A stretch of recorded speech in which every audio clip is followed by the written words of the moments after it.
कानपुर हिंसा को लेकर जिस तरह से पूरे देश में बहस छिड़ी, उसी बहस में भारतीय जनता पार्टी की एक प्रवक्ता नुपुर शर्मा वो चर्चा में आ गई।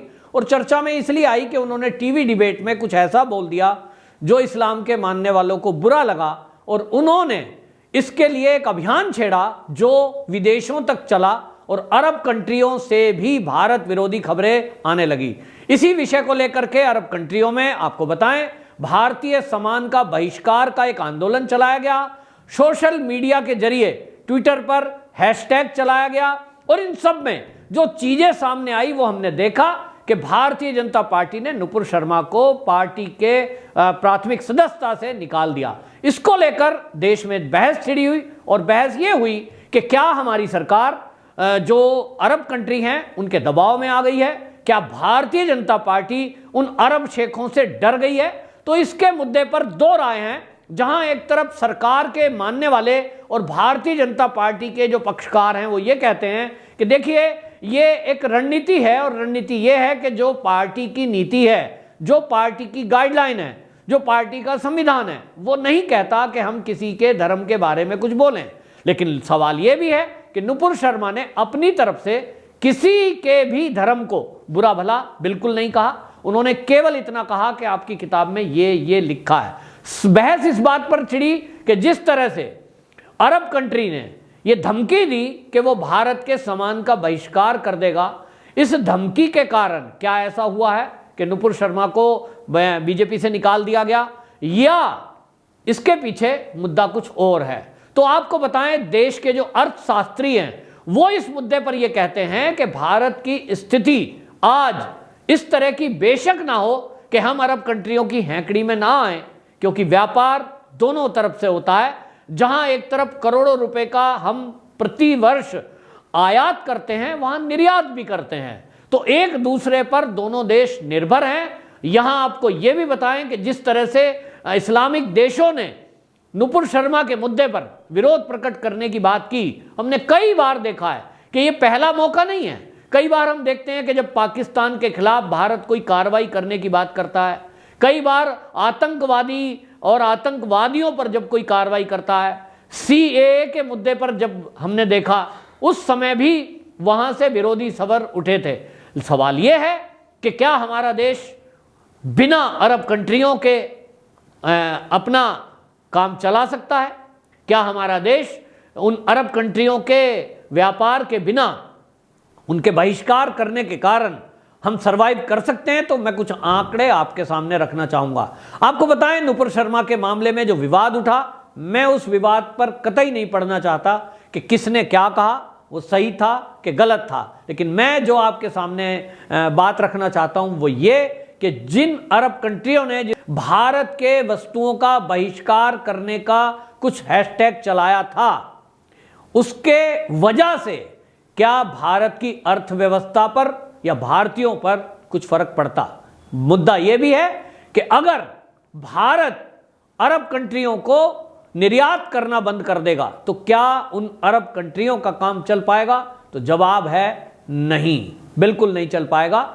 जहां हम अरब कंट्रियों से कुछ उर्वरक मंगाते हैं, कुछ रसायन मंगाते हैं, वहीं कच्चा तेल मंगाते हैं, तो हम अरब कंट्रियों को कपड़े, फल, सब्जी और कुछ दवाइयां हम भारत से देते हैं। एक दूसरे के ऊपर देश निर्भर हैं, और हमारा भारत जितना सामान वहां से मंगाता है वो ज्यादा है, निर्यात कम है। यानी आप ये करिए कि जैसे हम भारत की तरफ से जो निर्यात करते हैं, जो सामान भेजते हैं, वो कम है, आयात ज्यादा है। इसका मतलब ये हुआ कि अगर भारत ने अरब कंट्रियों के अलावा वो सामान कहीं और से मंगाना शुरू कर दिया तो अरब कंट्री के पास वहां कोई कंपनियां नहीं है, कोई उनके पास उद्योग धंधे नहीं है, और उनका एक सूत्री जो बड़ा उद्योग है वो है तेल।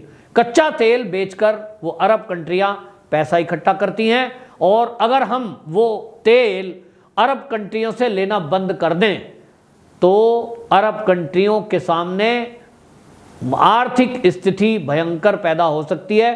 इसके कुछ आंकड़े आपके सामने रखता हूं। जो अरब कंट्री हैं जिन्होंने नुपुर शर्मा मामले में बहिष्कार की कुछ धमकी दी थी या जिन्हीं लोगों ने हैशटैग चलाया था, उनमें है कतर, सऊदी अरब, ओमान, बहरीन, कुवैत और यूएई। आपको बताएं इन देशों से चला था। तो इन देशों में यहां बात करूं आपको तो कतर की, और कतर में हमारे देश ने जो आयात किया वो 76.12 हजार करोड़ रुपए का, और निर्यात जो किया मात्र 13.7 हजार करोड़ का।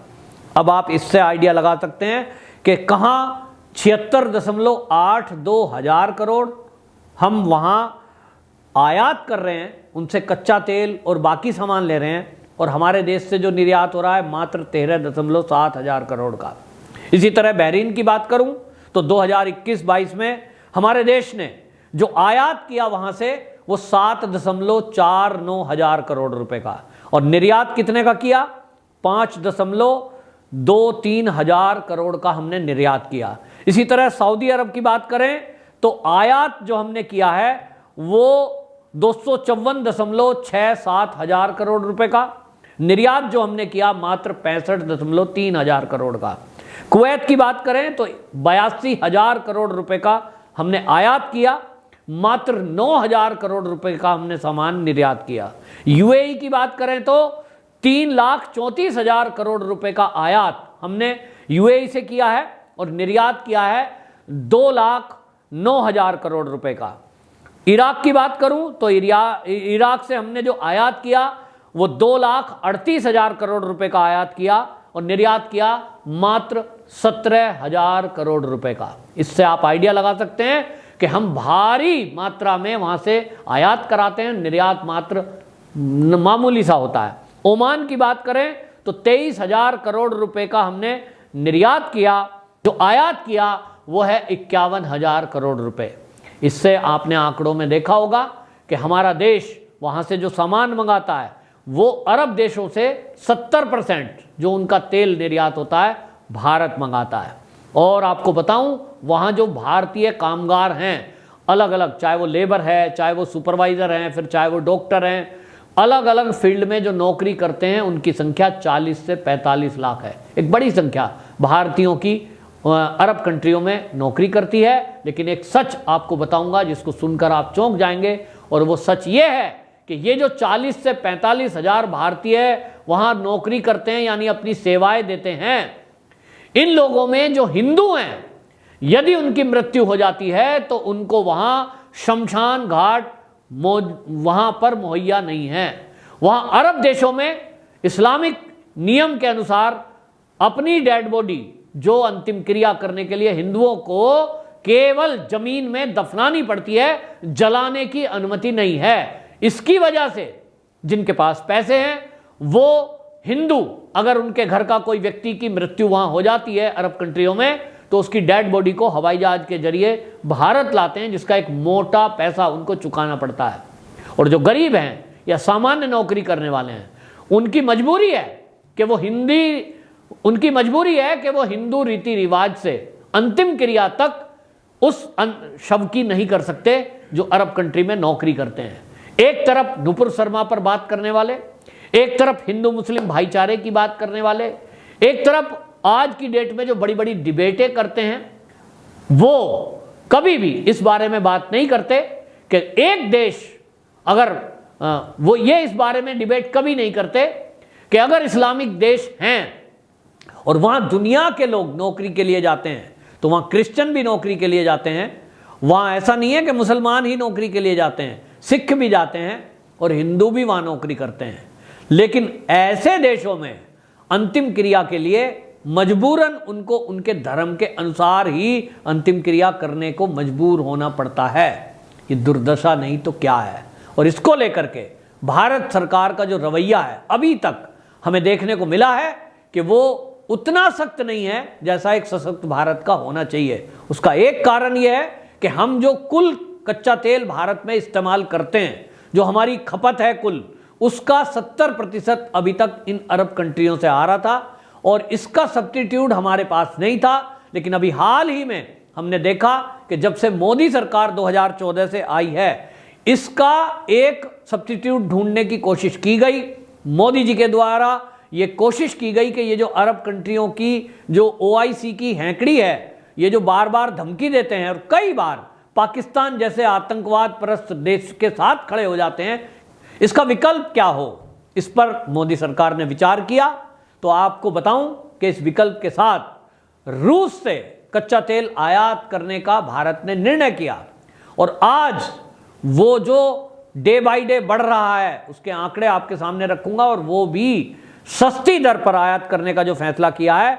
आपको बताऊं कि 2022 तक ये जो है भारत में अभी जो 22 के आंकड़े हैं पिछले साल के, आपके सामने 2021-22 के आंकड़े अगर रखूं तो भारत में कुल कच्चे तेल की जो खपत है वो 51.5 लाख बैरल भारत में खपत है। अभी तक ये 70% जो तेल है वो खाड़ी देशों से आता था, लेकिन अब मोदी सरकार ने जब से रूस से समझौता किया और 37 दर पर रूस से कच्चा तेल आयात की कोशिश की, इसमें आपको बता दूं कि पिछले साल जो रूस से 1 लाख बैरल प्रतिदिन ये हमारे देश में तेल आता था। इसके बाद युद्ध हुआ रूस और यूक्रेन का, तो ये बढ़ करके 3.88 लाख बैरल हो गया। यानी युद्ध के दौरान जिस तरह से प्रतिबंध लगे और रूस पर प्रतिबंध लगाए गए, इसमें भारत ने दोस्ती निभाई और भारत ने तेल का आयात अपनी शर्तों पे किया। रूस को ये कहा कि आपका जो समुद्री मार्ग है उस पे जो किराया लगेगा उसमें आप कटौती कीजिए, क्योंकि हमको वो मार्ग ज़्यादा पड़ता है तो तेल महंगा नहीं पड़ना चाहिए। भारतीयों को जो तेल लगभग 100 रुपये के प्रति लीटर पेट्रोल उपलब्ध हो रहा है इसमें बढ़ोतरी ना हो, और इसलिए रूस ने दोस्ती निभाते हुए भारत से ये तय किया कि वो तेल पर किराया नहीं लेगा और जो इंश्योरेंस लगता है वो भी नहीं लेगा, और जो रेट उसको पड़ रहा है निकालने का उस पर वो तेल उपलब्ध कराएगा। और इसके कारण से रूस और यूक्रेन के युद्ध के दौरान जो उस युद्ध के पहले 1 लाख बैरल प्रतिदिन हमारे भारत में रूस से कच्चा तेल आ रहा था, वो बढ़कर के रूस ने कर दिया 3.88 लाख बैरल प्रतिदिन। ये मई 2022 में बढ़कर के हो गया 8.41 लाख बैरल प्रतिदिन। जून में ये आते आते लगभग 10.5 लाख यानी 10.5 लाख बैरल प्रतिदिन ये तेल आ रहा है। और अगस्त के आते आते एक अनुमान के तहत ये बताया जा रहा है, सरकारी सूत्रों की माने तो ये अगस्त महीने तक लगभग 16 लाख बैरल प्रतिदिन ये कच्चा तेल रूस से आने लगेगा। अब इसी से आप आइडिया लगाइए कि ये इसी तरह अगर बढ़ता रहा अगले आने वाले दिनों में रूस से भारत जो कच्चा तेल आयात कर रहा है, इसके कारण से अरब खाड़ी देशों पर जो हमारी निर्भरता है वो घटेगी और ये लगभग 20% घट जाएगी। और इसी से आपको बता दें कि ये जो खाड़ी देश हैं ये घबराए हुए हैं, ये बौखलाए हुए हैं, और इनकी असली बौखलाहट ये है कि मोदी सरकार 2014 से जब से आई है ये अरब कंट्रियों से कच्चा तेल उतना नहीं मंगा रही है जितना पहले की सरकारें मंगाती थी। उसमें 20% की कटौती होना ये बता रहा है कि मोदी जी के इरादे क्या हैं। और इसीलिए आपको मैं एक आश्वस्त करना चाहता हूं कि आज जो नुपुर शर्मा की वजह से भारतीय जनता पार्टी को निर्णय उठाना पड़ा, आप इसी तरह यदि देखते रहेंगे अगला आने वाला 1 साल आप देखेंगे कि भारत जिस तरह से कच्चे तेल पर अभी निर्भर है, इसी में हम देखिए एथेनॉल की जो खेती कर रहे हैं उसको लेकर के मोदी सरकार ने जो किसानों से बात की है और हम जो इस पर काम कर रहे हैं गांव-गांव में, उसके चलते 1 साल के अंदर अंदर हमारी जो निर्भरता है आत्मनिर्भरता तेल के ऊपर वो खाड़ी देशों से बिल्कुल पूरी तरह समझ लीजिए घट जाएगी। और उसके बाद ये जो आज हैंकड़ी दिखाते हैं, दादागिरी दिखाते हैं, इनकी दादागिरी भारत बिल्कुल नहीं सहन करेगा। वंदे मातरम।